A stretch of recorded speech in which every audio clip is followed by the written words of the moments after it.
بھوری شفاف آنکھیں بس سامنے کسی نقطے کو دیکھ رہی تھی۔ مالا نے احتیاطاً ایک دوسری نظر بدر پر ڈالی۔ ہر چند منٹ بعد اسے بدر کی طرف دیکھنے کی عادت تھی۔ وہ حلال کے ساتھ کافی اٹیچ ہو چکا تھا، وہ محفوظ تھا۔ اس نے اطمینان سے چہرہ واپس بربل کی طرف موڑا جب اس کی پینٹ کردہ کسی شے پہ تبصرہ کر رہا تھا۔ بربل ابھی کہہ رہا تھا جب مانا کسی خیال کے تحت ریلنگ پہ جھکے۔ نیچے جھانکا، نیچے کوئی نہیں تھا، لیکن اس کی نگاہیں دروازے پہ جمی تھی۔ وہ جانتی تھی وہ ابھی کھلے گا۔ اسے ماہر کے آنے سے پہلے ہمیشہ معلوم ہوتا تھا، ایک لمحہ دوسرا۔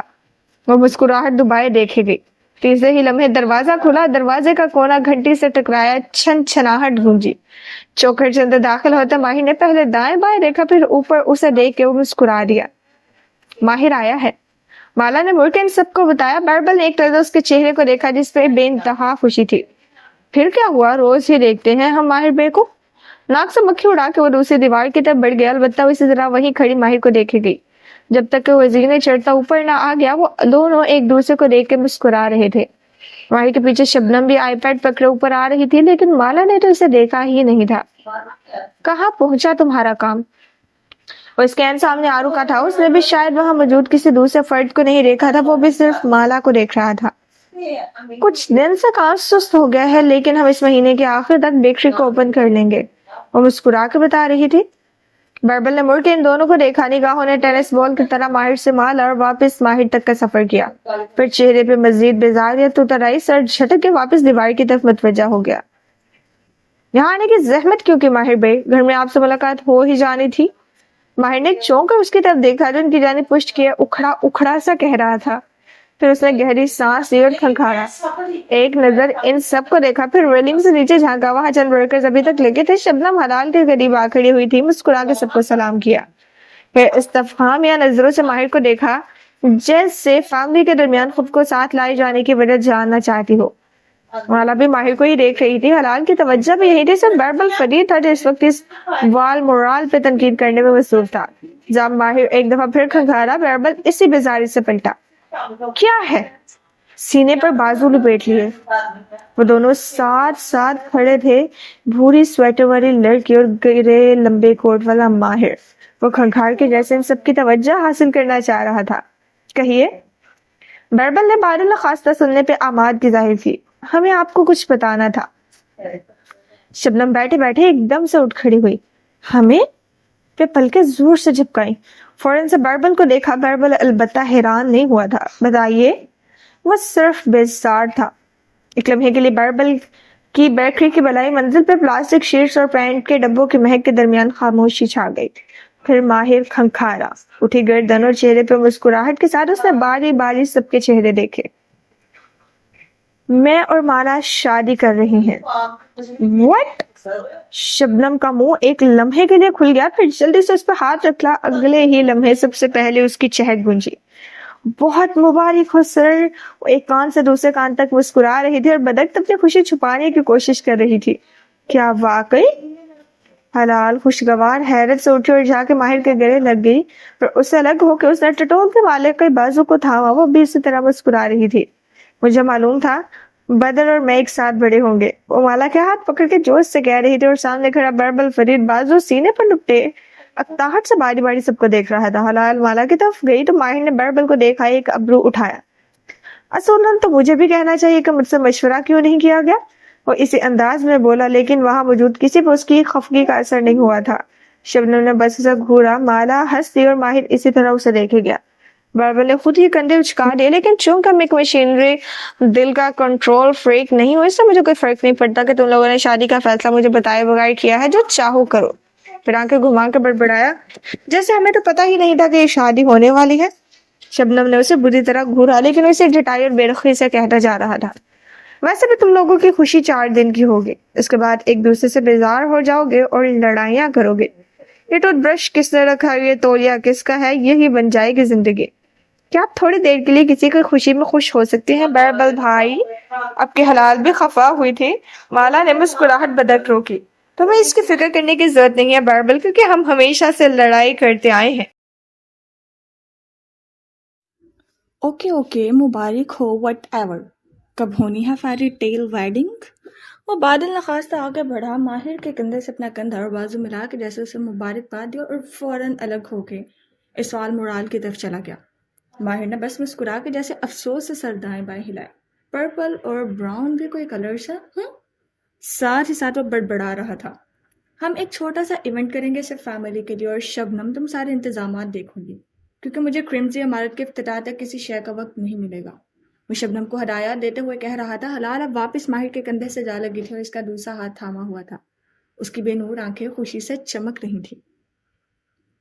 حلال کے گرد بازو پھیلائے کھڑے اور شبنم کو ہدایات دیتے ماہر نے کنکھیوں سے دیکھا کہ مالا کاؤچ تک گئی ہے، پنجوں کے بل اپنے بیٹے کے سامنے بیٹھی ہے اور نرمی سے اس کے دونوں ہاتھ پکڑے ہیں۔ بدر نے چہرہ اٹھا کے مالا کو دیکھا کیونکہ وہ اس کی ویڈیو روک چکی تھی۔ مما از میرنگ دس مین، وہ نرمی سے اسے بتا رہی تھی۔ ماہر رک کے بے اختیار اس طرف دیکھنے لگا۔ ایک دم سے اس کا دل زور سے دھڑکا، جیسے اس چھوٹے سے بچے نے اپنی ماں کے اس چوائس کو پروو کرنا ہو، جیسے اگر وہ انکار کر دے گا تو یہ سب نہیں ہو سکے گا۔ بدر نے ایک دم چونک کی چہرہ اٹھایا، پہلے اس نے ماہر کو دیکھا اور پھر سیڑھیوں کو، پھر واپس ماہر کو اور پھر اپنی ماں کو دیکھنے لگا۔ وہ بار بار شاید وہی بات دہرا رہی تھی، اس امید پہ کہ اسے سمجھ میں آ جائے گی۔ ماہر فرید بالکل ٹھہر کے اسے دیکھے گیا۔ بدر نے 2 دفعہ دوبارہ سیڑھیوں کو دیکھا۔ ماہر نے اس کی نگاہوں کے تعاقب میں دیکھا، وہاں کوئی نہیں تھا۔ نیچے ورکرز کے کام سمیٹنے کی آواز آ رہی تھی، لیکن زینوں پہ اس وقت کوئی نہیں تھا۔ کیا وہ بچہ کچھ ایسا دیکھ رہا تھا جو ماہر نہیں دیکھ سکتا تھا؟ اس صبح اغوا جانے سے پہلے بھی اس نے یہی منظر دیکھا تھا۔ بدر چونکا تھا کیونکہ وہ چونکا تھا۔ اس کی کمر پہ جیسے چونٹیاں سی رینگنے لگی، بہت سی پہیلیاں واپس ذہن میں سر اٹھانے لگی جنہیں وہ حل نہیں کر سکتا تھا۔ پستہ اور فیروزی، پولیس اسٹیشن میں بیٹھی وہ عورت جو اپنے اڈاپٹڈ بچے کے بارے میں بتا رہی تھی، کاٹن کینڈی مین اور اس کی شدید انوائنگ بیٹی، بہت سے مناظر اس کے سامنے لہرائے۔ ان سب میں سب سے واضح آواز آلیان سادان کی تھی۔ نگینہ بیگم بچے کیوں اغوا کرتی تھی؟ وہ دونوں سمندر کنارے بینچ پر بیٹھے تھے، آمنے سامنے، فضا میں نمکین پانی کی مہکتی اور اوپر پورا چاند جو اس گفتگو کا گواہ تھا۔ نگینہ بیگم اس قدیم داستان کی ماننے والی تھی جو سحر عشق سے پیدا ہوئے بچوں سے جڑی ہیں۔ کیسی داستان؟ وہ دم سادے سن رہا تھا۔ برسوں سے جس سوال نے اسے الجھا رکھا تھا، آلیان سادان کے پاس اس کا جواب موجود تھا۔ سحر عشق کی ابتدا کب ہوئی ہم نہیں جانتے، لیکن یہ بادشاہ سلیمان کے زمانے میں بہت عروج پہ تھا۔ تب سے اب تک اس کی کئی شکلیں بدل چکی ہیں اور برِ صغیر کے ہندو جادوگروں نے اس سے متعلق ایک لوک داستان بنا رکھی ہے جس کے مطابق آلیان ٹھہرا، چمکتی آنکھوں سے سانس روکے بیٹھے ماہر کو دیکھا، جس کے مطابق سحر عشق سے پیدا ہونے والے بچے جنات کے بچے ہوتے ہیں، یعنی وہ جن جس نے یہ جادو کرنے میں مدد دی ہوتی ہے اس کا اس اولاد میں حصہ ہوتا ہے، اور وہ بچے خصوصی حسیات کے مالک ہوتے ہیں۔ ان کی چھٹی حس بہت تیز ہوتی ہے، وہ مستقبل دیکھ سکتے ہیں اور شاید ماضی بھی۔ ایسے بچے بڑے ہو کے بہترین جادوگر بنتے ہیں۔ ذرا سا جادو سکھانے پہ ان کے سکلز بہت حد تک پالش ہو جاتی ہیں اور اپنی طاقت کے ذریعے وہ اس جادوگر کو ہمیشہ کی زندگی فراہم کر سکتے ہیں۔ ہمیشہ کی زندگی یعنی امورٹیلٹی؟ آلیان نے اسبات میں سر ہلایا۔ نگینہ بیگم کو یہی چاہیے تھا نا بچوں سے، امورٹیلٹی۔ انہیں یقین تھا کہ سحر عشق سے پیدا ہونے والے بچے اگر ان کی طاقت بن جائے تو وہ ہمیشہ زندہ رہیں گی، لیکن ان کو کینسر تھا۔ زندہ رہنے کے بہت سے طریقے ہیں ماہر بھائی۔ ہندو جادوگروں کے مطابق ہمیشہ کی زندگی کسی جسم کے اندر نہیں ملتی بلکہ روح کو مل جاتی ہے۔ اسی لیے نگینہ سلطان کو اپنی موت کا خوف نہیں تھا، کیونکہ انہوں نے جتنا جادو پریکٹس کیا تھا اس کے مطابق ان کی روح کو جسم سے نکلتے ہی ہمیشہ کی آزادی مل جائے گی، اور یوں وہ اس دنیا میں جب تک چاہے رہ سکیں گی، جو چاہے کر سکیں گی، کوئی انہیں دیکھ نہیں سکے گا، اور وہ جسم کی کمزوری اور قید سے آزاد ہوں گی، اور اس ہمیشہ کی زندگی کے ساتھ یعنی اپنی روح کے ساتھ ان گنت جنات پہ حکومت کر سکتی ہیں۔ لیکن اس کے لیے انہیں ان بچوں کی روحیں چاہیے تھی۔ کیا یہ سچ ہے؟ آلیان دھیرے سے ہنس دیا۔ اگر یہ سچ ہوتا تو آج ہمارے گرد بہت سی روحیں منڈلا رہی ہوتی جو ہماری زندگیاں خراب کر رہی ہوتی۔ سوری ماہر بے، لیکن ایسا کچھ نہیں ہوتا۔ یہ ایک ایلوین تھا جس کے پیچھے بہت سے جادوگر بھاگے ہیں اور اب تک بھاگ رہے ہیں، اور اس لیے سچ نہیں ہے کیونکہ سحر عشق سے پیدا ہوئے بچے غیر معمولی صلاحیتوں کے مالک نہیں ہوتے۔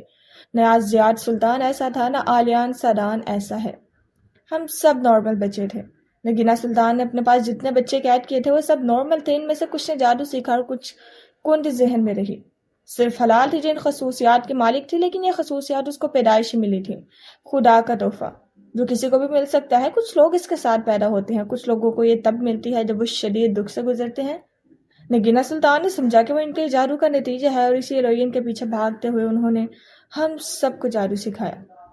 اسی لیے تم حلال کے پیچھے جاتے ہو، تم اسے استعمال کرنا چاہتے ہو. کہا نا، میں اب اس کے پیچھے کبھی نہیں جاؤں گا. ماضی میں جو ہوا اس کو میں بدل نہیں سکتا، لیکن میں کسی بھی امورٹل زندگی کے ایلوین کے پیچھے نہیں بھاگ رہا. میں اس دنیا میں صرف ایک کام کرنے آیا ہوں، اور وہ ہے پیسہ بنانا.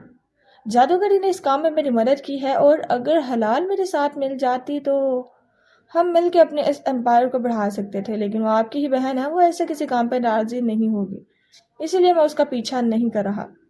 اور مالا کا بیٹا بدر، کیا تم نے اسے اس لیے اغوا کیا کیونکہ تم اس کی غیر معمولی صلاحیتیں چیک کرنا چاہتے تھے؟ آلیان دھیرے سے ہنس دیا. بدر میں کوئی غیر معمولی صلاحیت نہیں، وہ ایک آٹسٹک بچہ ہے جس کی ماں یہ ماننے پر تیار نہیں کہ وہ ایک آٹسٹک ہے. وہ بول نہیں سکتا، اور وہ ایک عام ذہن کا عام بچہ ہے. مجھے بدر سے کچھ نہیں چاہیے تھا سوائے تھوڑے سے کیوس کے، تھوڑی سی شرارت کے. اسی لیے میں نے آپ کو کہا نا، میں دوبارہ اس بچے کے قریب نہیں جاؤں گا. ریلیکس باہر بیٹھ، ریلیکس. حلال اس کے کندھے سے لگی کچھ کہہ رہی تھی. شبنم بھی ان کے ساتھ کھڑی تیز تیز بول رہی تھی، اور بیربل جواب میں بیزاری سے چند لقموں کا اضافہ کرتا تھا. البتہ ماہر فرید صرف اور صرف کاؤچ پر بیٹھے بچے کو دیکھ رہا تھا. وہ اب اکیلا تھا، وہ ویڈیو نہیں دیکھ رہا تھا. وہ گاہے بگاہے گردن موڑ کے خالی زینوں کو دیکھتا، پھر واپس ماہر کو. ماہر نے ایک دفعہ پھر ان زینوں کی طرف دیکھا، وہاں کوئی نہیں تھا. کیا واقعی آلیان ٹھیک کہہ رہا تھا؟ کیا وہ ایک عام ذہن کا عام بچہ تھا، یا وہ کچھ ایسا دیکھ رہا تھا جس سے وہاں موجود کوئی شخص نہیں دیکھ سکتا تھا، خود حلال بھی نہیں؟ ہسپتال کے سن روم میں اس وقت مریضوں کے ملاقاتیوں کا رش نہیں تھا. اندر ہال میں اپنے بیڈ پر مالک فرید ٹیک لگائے بیٹھے تھے. بازو سے لگی نالیوں میں بے رنگ دوا قطرہ قطرہ اتر رہی تھی. وہ اینک لگائے آئی پیڈ پہ کچھ ٹیک رہے تھے جب آہٹ میں سر اٹھایا. بیڈ کی پائنٹی کے ساتھ کوئی آ کے کھڑا ہوا تھا.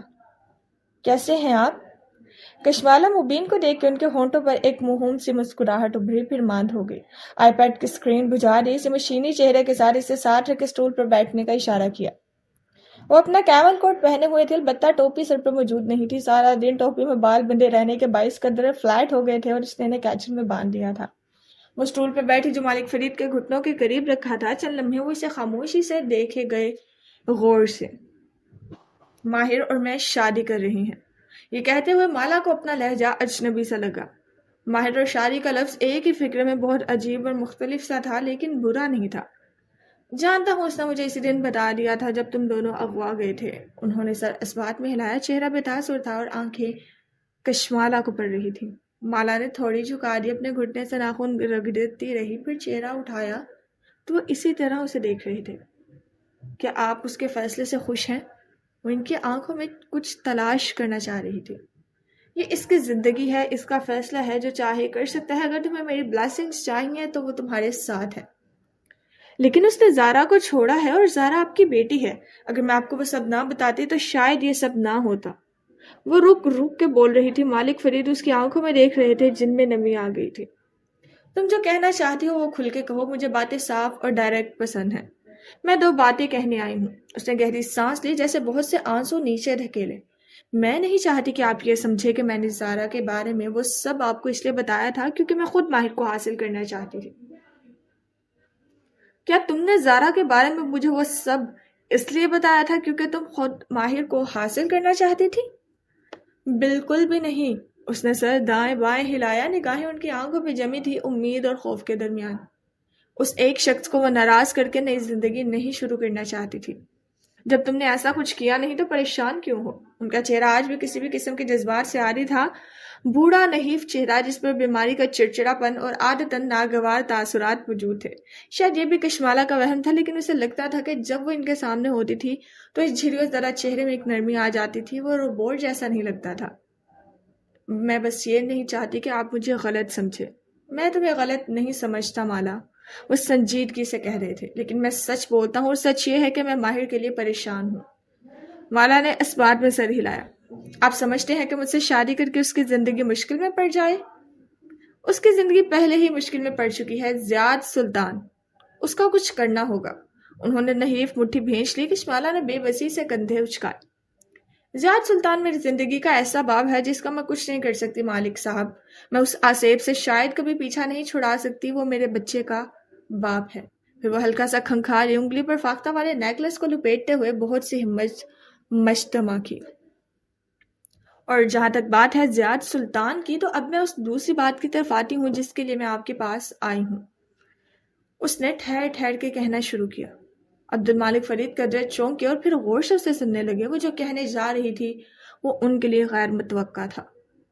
سلطان احمد کی مسجد سے چند بگلے اڑتے ہوئے ہوا میں اپنے پر پھڑ پھڑاتے قریبی عمارتوں کی کھڑکیوں میں جا جا کے بیٹھ رہے تھے. ایسا ہی ایک بگلا اس ہوٹل کی بلائی ترین منزل کی کھڑکی میں آ کے بیٹھا اور لوہے کے سلوں کے درمیان سے چونچ گزار کے شیشے پر دستک دی. البتہ اندر موجود منظر نامے پہ اس کے دستک نے کوئی اثر نہ ڈالا. اندر ہوٹل سویٹ ساز تو تھا اور روشنی سے بھرا تھا. بستر بنا دیا گیا تھا اور کمرے میں تازہ پھولوں کی مہک تھی. کبیرہ سادان کرسی پر بیٹھی تھی، ایسے کہ لمبے کاؤچ کے ساتھ کھڑا نوجوان ان کے عین سامنے تھا. وہ پی کیپ پہنے ہوئے تھا، ہوڈی اور ٹراؤزرز کے نیچے سفید جوگرز پہنے احتیاطاً دائیں بائیں دیکھ رہا تھا. اس کے چوکنے انداز کو دیکھ کے وہ مسکرائیں. تم مجھ پر بھروسہ کر کے ریلیکس ہو کے بیٹھ سکتے ہو آلیان. کم از کم میں تمہیں پولیس کے حوالے نہیں کروں گی. آلیان نے ہلکے سے کندھے اچکائے جیسے بے پرواہی ثابت کی اور پھر صوفے کے کنارے بیٹھا سنجیدگی سے ان کو دیکھتے ہوئے پی کیپ کا رخ موڑ دیا. اب پچھلا حصہ ماتھے پہ تھا اور وہ اس کا چہرہ بنا کسی سائے کے دیکھ سکتی تھی. بتائیے کیا مدد کر سکتا ہوں میں آپ کی؟ کبیرہ سادان نے انگوٹھیوں والا ہاتھ اوپر اٹھایا اور میز کی طرف رکھے لیپ ٹاپ کی طرف اشارہ کیا جس کے ساتھ ایک کھلا ہوا بیگ اور بہت سے کاغذ رکھے تھے. چونکہ تمام فائنینسز میں اچھے ہو اور یہی پڑھے ہو تو میں نے سوچا کہ اگر تم میری تھوڑی سی مدد کر دو تو میرا کام بہت آسان ہو جائے گا. آپ نے فون پہ کہا تھا کہ آپ کو مالی نقصانات پیش آ رہے ہیں، بہت سے لیکیجز ہیں جن کو آپ روکنا چاہتی ہیں. وہ سنجیدگی سے پوچھ رہا تھا. کبیرہ بیگم نے اس بات میں سر ہلایا. کھڑکی کے شیشے پہ بگلا چون سے ٹھک ٹھک کر رہا تھا لیکن اندر آواز اتنی مدھم ہو کے سنائی دیتی تھی کہ ان دونوں کو محسوس تک نہ ہوا. اگر تم ایک نظر دیکھ لو تو شاید تم اس لیکیج کی نشاندہی کر سکو. آلیان نے اس بات میں سر ہلایا. قدرے جھجکتے ہوئے لیپ ٹاپ سامنے کیا، پھر کاغذات اٹھائے. بگلا کچھ دیر کوشش کرتا رہا، پھر مایوس ہو کے چون سے اپنے جسم کو رگڑنے لگا. اس دوران کمرے میں کافی کا دور چل چکا تھا اور آلیان اپنی پیالی خالی کر کے ایک طرف رکھ رہا تھا. اب کے سارے مسئلے آپ کی ان وائسنگ میں ہیں. اس کے باوجود مجھے بہت بڑے لیکیجز نظر نہیں آ رہے. کبیرہ بیگم ہوشوں سے دیکھ رہی تھی. اس بات پہ مسکرائیں. مجھے پیسے کی کمی نہیں ہے، پیسہ بہت ہے میرے پاس، بس یہ نہیں چاہتی کہ وہ خام خواہ میں ضائع ہو. آلیان نے آنکھیں اٹھا کے انہیں دیکھا، پھر قدرے بے دلی سے لیپ ٹاپ پر ریڈی کیا. آپ اس پیسے سے ایک ملازم بھی ہائر کر سکتی ہیں جو آپ کے گھر کھانا بنائے. آپ کو انائے کی شادی کر دینی چاہیے. ان کی مسکراہٹ میں مزید نرمی آئی. تمہیں اس کی فکر ہے آلیان؟ مجھے نہیں پتا، اس نے سر جھٹکا. لیکن اگر آپ چاہتی ہیں تو میں اپنے کسی کلائنٹ کو اس کے ساتھ سیٹ اپ کر سکتا ہوں. تھوڑا سا لو میجک اور اس کی زندگی سیٹ ہو جائے گی. ٹھیک ہے، اس بارے میں دیکھیں گے. اور دلچسپی سے اسے دیکھتے ہوئے گردن میں پڑا نیکلس انگلیوں میں گھما رہی تھی. یہ سب کیسے آتا ہے تمہیں؟ جادو، جنات؟ آلیان نے کندھے اچکائے اور واپس لیپ ٹاپ کی طرف متوجہ ہوا. بیزاری سے چند کیز دبائیں. آرٹ ہے، یہ سیکھنا پڑتا ہے. نگینہ بیگم نے مجھے بچپن سے سکھایا تھا. میں گفٹڈ نہیں ہوں حلال کی طرح، لیکن بہت کچھ کر سکتا ہوں. پھر اس کا اسکوپ بہت ہے. ہر شخص کو کسی نہ کسی سے بدلہ لینا ہے. ہر کسی نے کسی کا دل دکھایا ہے. میں اس دنیا کا توازن واپس قائم کر رہا ہوں. پھر ایک دم اس نے چونک کے چہرہ اٹھایا. چند لمحے سوچتی نظروں سے نہیں دیکھے گیا. وہ کہاں ہوتا ہے؟ کبیرہ بیگم کے ابرو تعجب سے اکٹھے ہوئے. کون؟ میرا باپ سادان. نوجوان جادوگر کے چہرے پر عجیب تلخی سے پھیل گئی تھی. کبیرہ بیگم کی مسکراہٹ میں زخمی پن ابھر آیا. وہ کھڑکی کو دیکھنے لگی جہاں بیٹھا بگلا ان سے مایوس ہو کے اب دور تک پھیلے پانی اور مسجدوں کے اونچے گنبدوں کو دیکھ رہا تھا. وہ انگلینڈ میں ہوتا ہے اپنی دوسری بیوی اور اس کے بچوں کے ساتھ. میری شکل بھی نہیں دیکھنا چاہتا. اور آپ کیا چاہتی ہیں؟ کبیرہ بیگم نے چونک کے اسے دیکھا. آنکھیں سوچنے والے انداز میں چھوٹی کی. تم کیا کر سکتے ہو؟ ان کی آواز دھیمی ہوئی. میں تکلیف دے سکتا ہوں، ایسی تکلیف جو انسان کو جانور بننے پر مجبور کر دے. اتنی تکلیف کہ وہ تڑپتا رہے گا اور اس کو پناہ نہیں ملے گی. اس کی آواز میں سرد مہری تھی، سنگ دلی. ایک سنسنی خیز لہر کبیرہ سادان کی ریڑھ کی ہڈی سے دوڑ گئی. پھر وہ جیسے کھل کے مسکرائی. اس کو تکلیف نہیں دینی. اس کے لیے آج بھی میرے دل میں ایک نرم گوشہ ہے، مگر اس کی بیوی کو تکلیف دینی ہے اور اس کے بچوں کو. میں نہیں چاہتی کہ وہ خوش رہیں. پھر تلخ مسکراہٹ کے ساتھ اپنے موبائل فون کو دیکھا. مجھے انہوں نے انسٹاگرام، فیس بک ہر جگہ سے بلاک کر رکھا ہے. اپنی تصویریں تک باہر نہیں جانے دیتے. انہیں لگتا ہے میں انہیں نظر لگا دوں گی، لیکن مجھے ان کی خبریں مل جاتی ہیں. وہ آج کل ویکیشن پہ گئے ہوئے ہیں موروکو.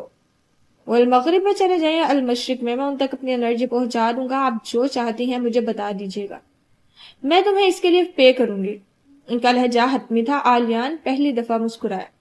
اس کی فکر مت کریں، فرینڈز اینڈ فیملی ڈسکاؤنٹ. مسکرا کے اس نے آنکھ دبائی تو وہ کھل کے مسکرا دی. اچھا کما لیتے ہو اس کام سے. آلیان کے تاثرات بدلے، ہلکے سے شانے اچکائے.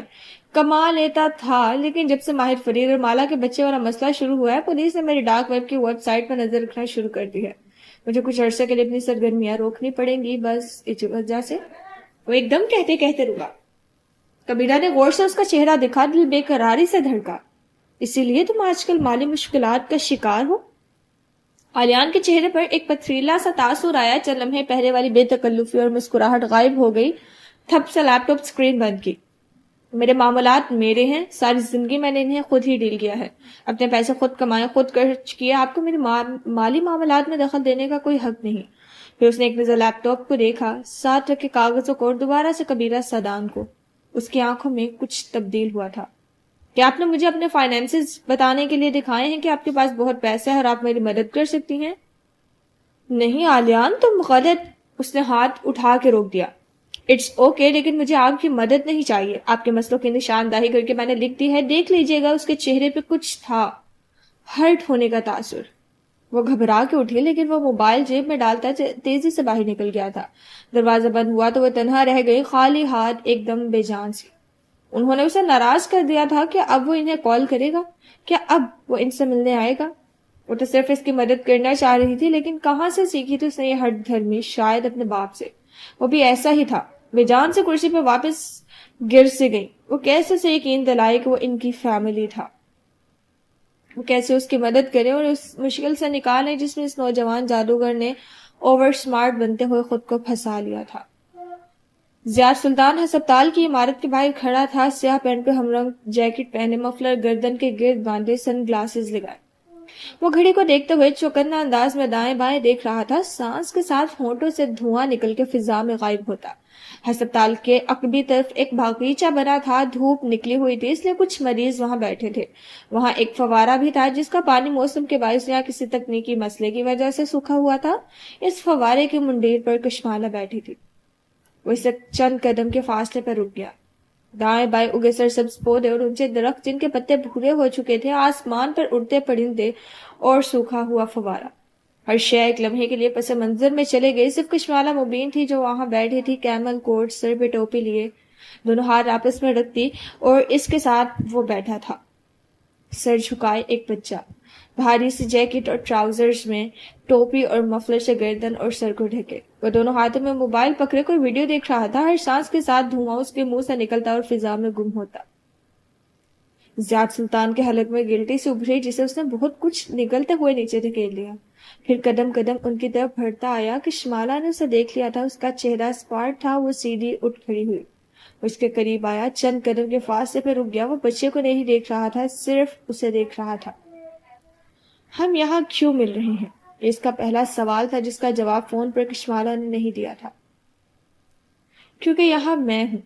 آواز پہ زیاد نے چونک کے دائیں جانب دیکھا. فوارے کے عقب سے ایک نوجوان ویل چیئر دھکیلتا اس طرف آ رہا تھا.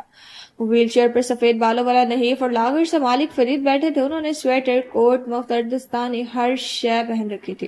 اس کے باوجود سردی سے ان کی ناک سرخ ہو رہی تھی. آئی لائن لگی ہوئی تھی اور بوتل ویل چیئر کے ڈنڈے کے ساتھ کھڑی تھی. زیاد نے چونک کے واپس کشمالہ کو دیکھا اور پھر انہیں. آپ؟ نوجوان نے ویل چیئر کشمالہ کے آئین ساتھ روک دی تھی. اب وہ تینوں ایک لائن میں تھے. ویل چیئر، کھڑی ہوئی کشمالہ، بیٹھا ہوا ویڈیو دیکھتا بچہ، اور ان کے پیچھے سوکھا ہوا فوارہ. وہ اکیلا ان کے سامنے کھڑا تھا. یہ ہم دونوں کا آپس کا معاملہ ہے. زیاد کی آواز میں سانپ کی سی پھنکار تھی. یہ تم دونوں کا معاملہ نہیں ہے، ہماری فیملی کا حصہ ہے. عبد المالک فریدین اس کی آنکھوں میں دیکھ رہے تھے. بیماری اور کمزوری کے باوجود ان کے چہرے کا رعب اور آواز کا دبدبا ویسا ہی تھا. فیملی؟ زیاد نے چونک کے کشمالہ کو دیکھا. ایک لمحے کے لیے جیسے وہ سانس نہیں لے سکا. مالا ہماری فیملی ہے اور ہم اس کے. تم اس فیملی کا حصہ نہیں ہو زیاد سلطان. تم اپنے بیٹے سے ملنے آئے ہو، مل سکتے ہو لیکن تم اس کی زندگی میں نہیں رہو گے، اور یہ آج ہم یہیں پہ طے کریں گے۔ جیبوں میں ہاتھ ڈالے کھڑے زیاد نے جواب نہیں دیا، لب بھینچے خاموشی سے عبد المالک فرید کو دیکھے گیا۔ میں تم سے کوئی کانٹریکٹ سائن نہیں کرواؤں گا کیونکہ تم کسی معاہدے کی پاسداری نہیں کر سکتے۔ میں تمہیں صرف یہ بتانا چاہتا ہوں کہ مالا اکیلی نہیں ہے، ہم سب اس کے ساتھ ہیں، اور تم یوں بنا اجازت اس کی زندگی میں دوبارہ داخل نہیں ہو سکتے۔ زیاد نے مالا کو دیکھا، وہ سینے پر بازو لپیٹے اسی سپاٹ چہرے کے ساتھ اسے دیکھ رہی تھی۔ یہ وہ لڑکی نہیں تھی جس کو ارشد سے جانتا تھا، کچھ تھا جو اس میں بدل گیا تھا، ایک بے نیاز سا نڈر پن۔ تم اپنے بیٹے سے ملو، اس کے ساتھ وقت گزارو، اور جب میری گھڑی کی سوئیاں 12 پہ پہنچ جائیں تو تم یہاں سے چلے جاؤ گے۔ تم 3 مہینے کے بعد اپنے بیٹے سے ملنے آ سکتے ہو، اس سے کم نہیں اور اس سے زیادہ نہیں۔ زیاد قدم قدم اس بچے کی طرف بڑھا، سینے پر بازو لپیٹے کشمالا نے زور سے مٹھی سے کوہنی پھینچ لی، البتہ چہرہ اسپاٹ ہی رکھا۔ اس کو تم ایک زبانی معاہدہ سمجھو یا میری وارننگ، لیکن تم اب مالا کی زندگی میں دخل اندازی نہیں کرو گے کیونکہ وہ اکیلی نہیں ہے۔ زیاد گھٹنوں کے بل اس بچے کے قریب بیٹھا، دھیرے سے اس کے گھٹنے پر ہاتھ رکھا۔ مالا کے ناخن کوہنی میں پیوست ہو گئے، البتہ دان پر دان جمائے وہ خود کو ضبط سے کھڑے کیے رکھی۔ وہ پہلی بار اپنے بیٹے سے مل رہا تھا، وہ بیٹا جو اس کو نہیں چاہیے تھا، وہ بیٹا جس کو ڈھونڈنے میں اس نے مالا کی کوئی مدد نہیں کی تھی، وہ بیٹا جس کو وہ مار دینا چاہتا تھا۔ آنسو اس کے حلق میں پھنسنے لگے، لیکن چہرہ اسے پتھر جیسا ہی رکھنا تھا کیونکہ وہ اکیلی نہیں تھی۔ زیاد نے بچے کے گھٹنے پر ہاتھ رکھا تو اس نے چہرہ اٹھا کر اسے دیکھا، چند لمحے خاموش نظروں سے اسے دیکھے گیا، پھر فوراً سے ماں کی طرف چہرہ اٹھایا۔ "This man is your father." وہ دھیمی آواز میں بولی تھی، بہت سے آنسو اندر اتار کے۔ یہ ایک ایسی حقیقت تھی جسے کوئی نہیں بدل سکتا تھا، ماہر کا سائن کیا کاغذ بھی نہیں۔ بدر نے واپس اس آدمی کو دیکھا، اس کے سن گلاسز میں سے اپنا عکس دکھائی دیا تھا شاید، اور پھر اس نے چہرہ فون پہ جھکا دیا۔ "کیا تم اسے کہہ سکتی ہو کہ مجھے ایک دفعہ بابا کہہ دے؟" زیاد نے گردن اٹھا کے اسے دیکھا تو مالا کو وہم سا ہوا کہ اس کی آواز پھیکی ہوئی ہے، البتہ سن گلاسز کے باعث وہ اس کی آنکھیں نہیں دیکھ سکتی تھی۔ "میں اسے نہیں کہہ سکتی کیونکہ وہ نہیں بولتا۔" زیاد سلطان چند لمحے اسے دیکھے گیا، پھر سیدھا کھڑا ہو گیا، چند قدم پیچھے ہوا، عبد المالک فرید کو دیکھا۔ "آپ لوگ ایک فیملی کی طرح رہیں، مجھے کوئی اعتراض نہیں، میرا اس بچے سے کوئی تعلق نہیں، نہ میں اس کی زندگی میں دوبارہ آنا چاہتا ہوں۔" ایک بوجھ سا تھا جو کشمالا کے کندھوں سے اترنے لگا۔ اسے بے اختیار مالک صاحب کو دیکھا جو گردن اٹھائے آنکھیں چھوٹی کر کے اسے دیکھ رہے تھے۔ "اگر تمہیں دوبارہ بچے سے ملنا ہوگا تو تم اس کے لیے سیدھا راستہ اپناؤ گے، اگر تم نے ٹیڑھے راستوں سے آنے کی کوشش کی تو یاد رکھنا صرف تم نہیں ہوگے جسے آگ اور بارود کے کھیل آتے ہیں۔ میں نے کہا نا، میں اس بچے سے دوبارہ نہیں ملنا چاہتا۔ یاد رکھنا کہ تم میری نظر میں ہو، تمہارا ایک غلط قدم تمہاری زندگی ختم کر دے گا۔ میری بات مت بھولنا، میں مر گیا تب بھی میری روح تم پہ نظر رکھے گی زیاد سلطان، وہ اسے بھاری اور اونچی آواز میں کہہ رہے تھے۔ زیاد نے باری باری ان دونوں کو دیکھا، اسپاٹ چہرے والی لڑکی جس کی آنکھوں میں ہلکی سی نمی تھی، اور ویل چیئر پر بیٹھا بوڑھا آدمی، پھر ایک نظر اس کے پیچھے کھڑے نوجوان پہ ڈالی۔ بچے کو دوبارہ دیکھنے کی جیسے اس میں ہمت نہیں تھی، اس نے سر اسبات میں ہلایا اور پلٹ گیا۔ وہ دور چلا گیا تو کشمالا کے ہونٹوں سے گہری سانس نکلی، بہت سا دھواں بھی ٹھنڈی فضا میں غائب ہو گیا۔ وہ بے اختیار مالک فرید کی طرف مڑی۔ تھینک یو سو مچ۔ آنسو اس کی آنکھوں سے پھسلنے لگے تھے۔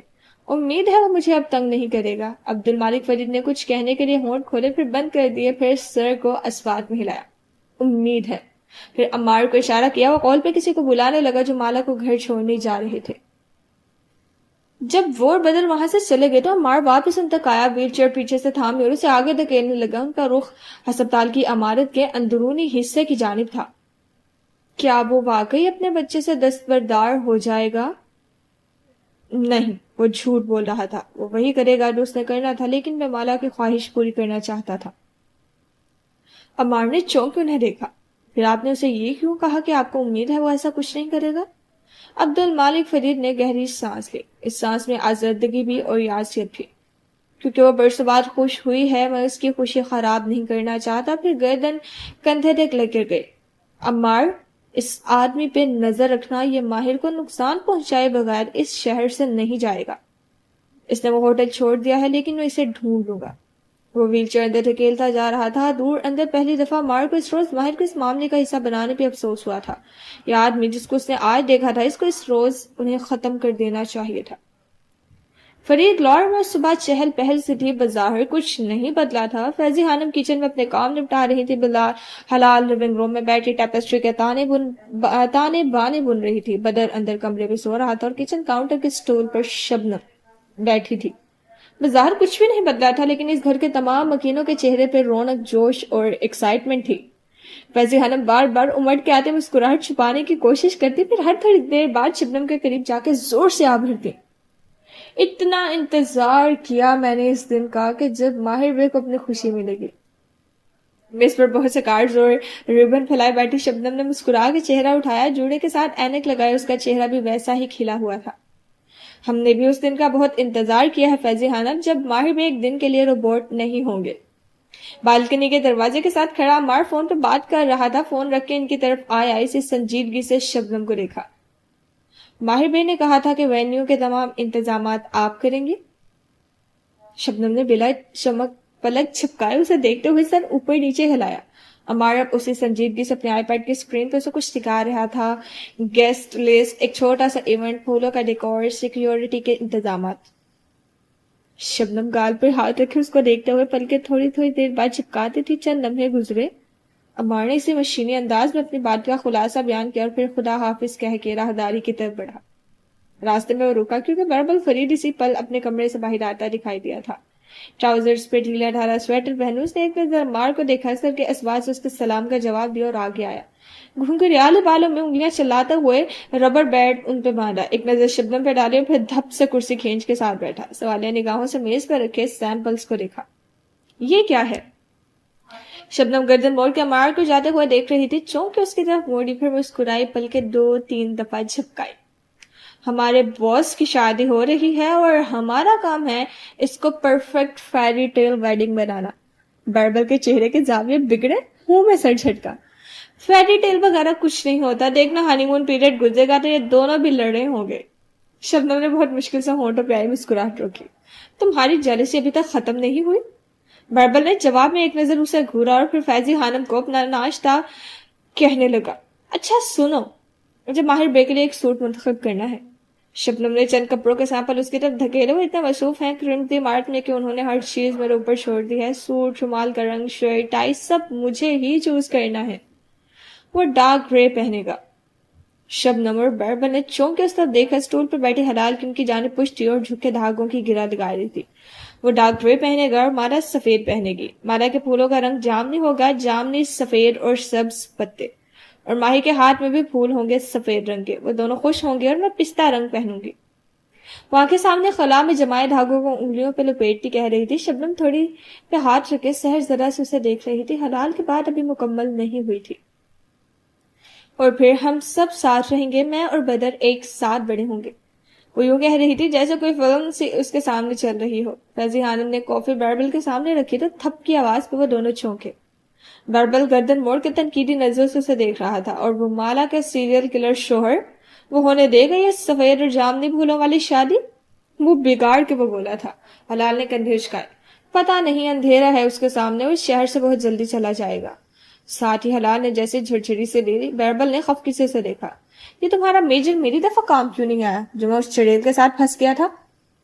مجھے نہیں پتا یہ کیسے کام کرتا ہے بربل بھائی، میں اس کو کنٹرول نہیں کر سکتی. جو سمجھ آتا ہے وہ کہہ دیتی ہوں، جو سمجھ جاتے ہوئے کہہ دیتی ہوں.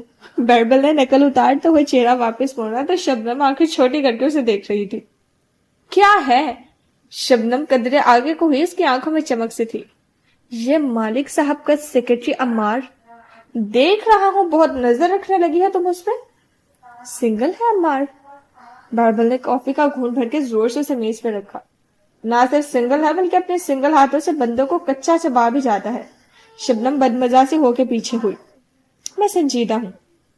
تمہاری دال عمار کے ساتھ نہیں گلے گی. وہ مالک کا صرف دایاں ہاتھ نہیں ہے بلکہ اس کے سارے زیر زمین کاموں کی نگرانی بھی کرتا ہے. بہتر ہے تم اس سے دور رہو اور اپنے جیسا کوئی نرد ڈھونڈو. شبنم کے چہرے پر بہت سے ناراضی اتری. ٹھک ٹھک کر کے سارے سیمپلز اکٹھے کیے اور انہیں تھیلی میں ڈالنے لگی. تم سوزین کے ساتھ اس لیے پھنسے تھے کیونکہ تمہیں عورتوں کی پہچان ہی نہیں ہے. اب ہو چکی ہے، بہت شکریہ. وہ اسی جلے کٹے انداز میں بولا اور کافی کے بڑے بڑے گھونٹ بھرنے لگا اس سے پہلے کہ شبنم کچھ کہتی. عمار تمہارے لیے نہیں ہے شبنم. شبنم کا ایک لمحے کے لیے سانس رک گیا.